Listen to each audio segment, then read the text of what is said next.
I didn't, I owed taxes last year. I stopped filing, so I owe taxes, and now I'm not going to be able to get direct deposit, or you change banks. With the bank that you got direct deposit with last year, so you got to wait for a paper check, which will be additional money. These are all hurdles that got to be cleared. I'm not convinced it really thoroughly addressed the needs of small business, because small business has to take 75% of their grant/loan money and pay that to payroll. That's what's left, for the most part, is not going to pay for the rent, the overhead, the lighting, the leases on equipment that go to health costs. So a lot of this stuff can be adjusted inside of it. I hope they're nimble at the granular level, on the ground level with the banks, to actually pull that off. 1-866-408-7669. We'll talk a little sports with Tiki Barber.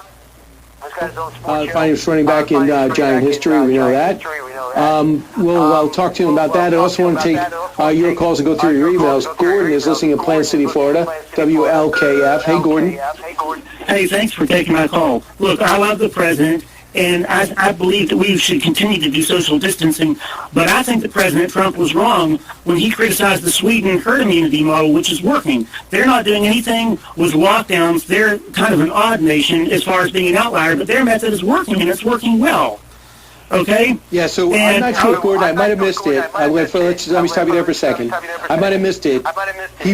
I did not know we criticized Sweden, because Sweden said we're going to take those most vulnerable, medically compromised or seniors, and we'll maybe ask them to stand in place, but we'll let the economy keep going, and so far they're doing okay.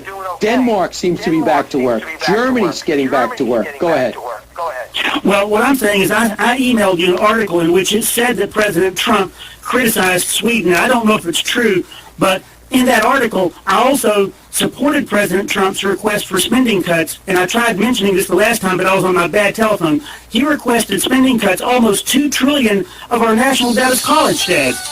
And I'd like to know why you haven't supported the president on his spending cuts request. We cannot afford to address our national emergencies because we're at pork barrel spending in higher education, and the money's not helping students because the tuition goes up when they can borrow more. It hurts the taxpayer and it hurts the student, and President Trump is not being given the support that he needs from his GOP lawmakers. And I'd like to know if you looked at your email and saw what I sent you. We're at a pandemic now. I'm not really focused on higher education, but it should be figured in there.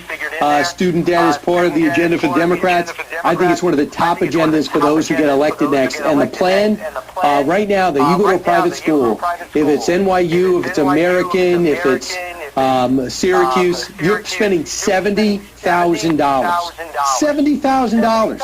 Because you have parent loans, student loans, grants increase, but then they keep upping up. They keep upping up the tuition. John, listening in Galveston, Texas. Hey, John. Hey, Brian.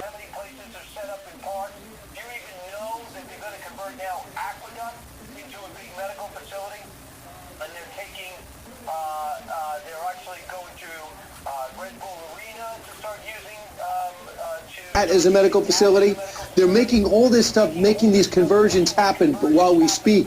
Can you at least be on America's side if you don't want to be on the president's side? Let's go to the phones right now. We have Gordon, listen on WLKF over in Plant City, Florida.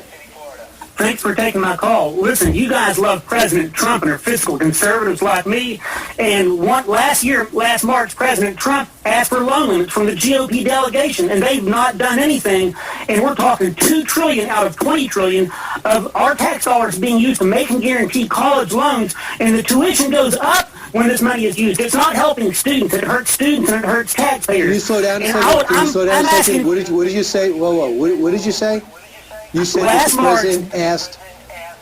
Forbes magazine, Zach Friedman wrote an article in Forbes magazine 1 year and 1 week ago in which he quoted President Trump, it was in the news, loan limits, using our tax dollars to make and guarantee college loans. $2 trillion. Hey, Joanne. Hi, Brian. Yes, what's on your mind? Okay. You know how we're supposed to practice social distancing, but there's a problem with these large supermarkets.